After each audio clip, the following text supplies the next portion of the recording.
Hi gorgeous! Today I'm showing you a look with the new MANNYMUA palette from MakeupGeek. There are 9 warm-toned eyeshadows in this palette with the same great quality that you've come to expect from MakeupGeek, and I'll be showing you how to recreate this imaginative, colorful look.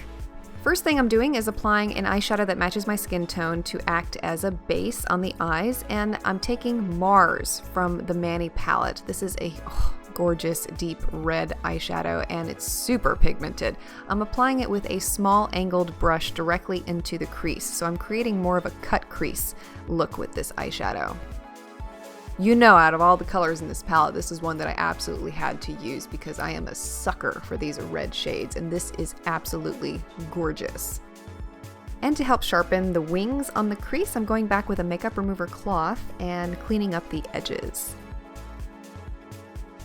With the Sigma E30 pencil brush, I'm next taking the eyeshadow Frappe and using this to begin to blend out Mars.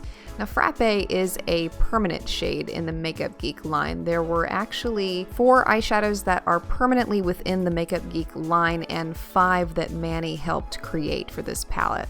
And then I'm taking the eyeshadow Sora and using this to blend out the edges of Frappe towards the brow. And Sora and Frappe are very similar in color. The only difference between them is that Sora is more of an orange-based neutral, whereas Frappe is more neutral in tone, but still warm. And then I went back with a tiny bit more Mars on a fluffy brush and applied this onto the outer half of the eye. I'm not using a brush to pack it onto the eye because I want this to be a lighter application. Then with the eyeshadow Artemis, I'm applying this onto the inner half of the lid and lightly starting to blend it over Mars on the outer half.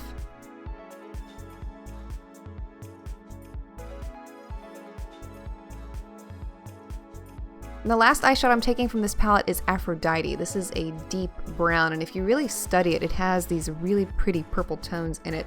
And I'm layering it over Mars on the outer half of the lid here because when I was playing around with this palette one night, I discovered by accident that if you layer this brown with Mars, it turns it into more of a purple shade that's such a beautiful color. And by the way, if you are interested in seeing swatches of all of these eyeshadows, I do have a post on Instagram that went up last week that does show all of these eyeshadows up close. And with my application of Aphrodite, I'm connecting it back to the cut crease, so it forms a wing on the outer edge of the eye.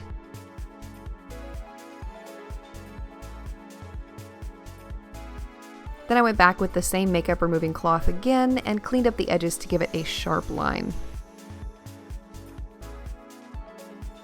And to pull the whole look together, I'm applying a brown liquid eyeliner. This is the one from Lorac, and applying it in a winged shape to follow that pattern on the outer corner of the eye. Taking a little bit more Aphrodite and smudging this along the lower lash line. And for the lashes, these are a new synthetic pair that Inky Minky will be releasing next month. They are called I Do, and I do. And that is the completed look. If you're interested in picking up the MANNYMUA palette, I will have it linked below for you. Let me know what you think about this palette. Thanks for watching, and I'll see you next time.